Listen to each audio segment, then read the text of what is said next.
Hi everyone! Welcome back to my vlog! So today gagawa tayo ng homemade Sicilian salad. So yung ginagamit kong lettuce is Lolo Rosso. So kanina gumawa na ako ng dressing.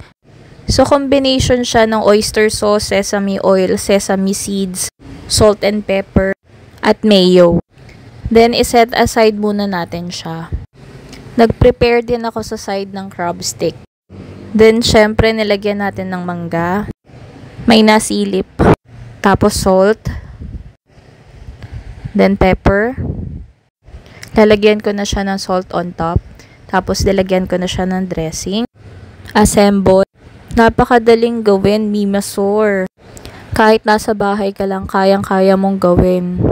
Hindi mo na kailangan pumunta sa mga mamahaling restaurant. Pwede kang mag-add ng cranberry, croutons, or grapes. Depende sa gusto mo. So ako nag-add ako ng cashew and almonds. Try nyo na mga Mimasor. Malapit na pa naman magpasko. So until my next vlog. Thank you for watching. Bye-bye!